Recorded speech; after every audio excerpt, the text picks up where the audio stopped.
Vətən müharibəsində işğaldan azad edilən yurt yerlərimiz isə yenidən qurulur və sakinlərini qarşılayır. 33 il əvvəl məhz bugün yurtlarından didərgin düşən Kəlbəcərlilərin daha 113 nəfər, ümumilikdə 27 ailə də geri qayıdıb. Əməkdaşımız Ayşən Cümşüdova hazırda Kəlbəcərdədir. O, qayıdışın təfərrüatları barədə məlumat verəcək. Ayşən, buyurun, eşidirik sizi.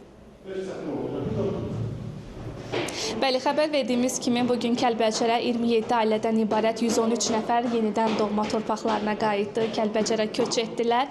Biraz əvvəl biz onlarla həm söhbət olduq, onlara evlərinin açarları təqdim olundu. İndi isə gəldik elə həmin mənzillərdən birinin qarşısındayıq və onların öz mənzillərinə yerləşmə prosesində istəyirik ki, sizə daha yaxından təqdim edək. Burada biraz dağınıqlıq var, amma sözsüz ki, bu dağınıqlığın özü belə çox sevindirici, qürur verici bir haldır.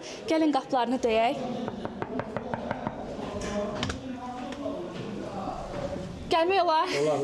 Xoş gəlmişsiniz. Biz sizlə biraz əvvəl həm söhbət olduq. Evinizin açarlarını sizə təqdim etdilər. İndi isə gəlmişsiniz artıq öz evinizdəsiniz. Necədir? Xoş gəlmişsiniz. Şükür Allah ki, bugünkü günə öz doğma torpağımıza gəlmişik, elimiz obamıza gəlmişik.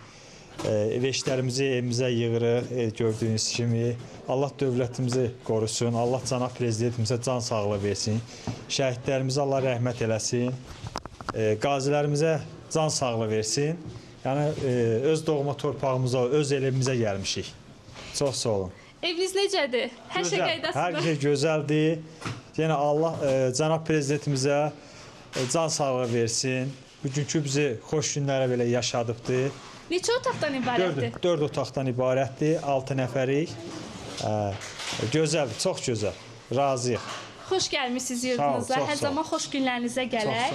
Bəli, xəbər verdiyimiz kimi dedim ki, bugün 27 ailədən ibarət 113 nəfər yenidən öz doğma torpaqlarına qayıtdı və nə xoş bizə ki, bu şad günləri, xoş günləri Kəlbəcərdə yenidən sizə təqdim edirik və sözsüz ki, bu proseslər mütəmadi olaraq davam edəcək. Çünki böyük qayıdış prosesinə əsasən mərhələli şəkildə yenidən qurma tikinti işləri hələ də davam edir və Kəlbəcərə 6-cı köç idi bugün baş tutdu və 6-cı köçlə bərabər artıq Kəlbəcərdə 162 ailədən ibarət 680 nəfər yaşayır.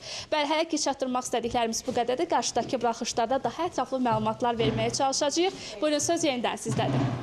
Təşəkkür edirik ətraflı məlumata görə. Hörmətli tamaşaçılar, xatırladım ki, Kəlbəcərdən bizimlə birbaşa bağlantıda olan əməkdaşımız Ayşən Cümşüdova idi. Digər mövzularımız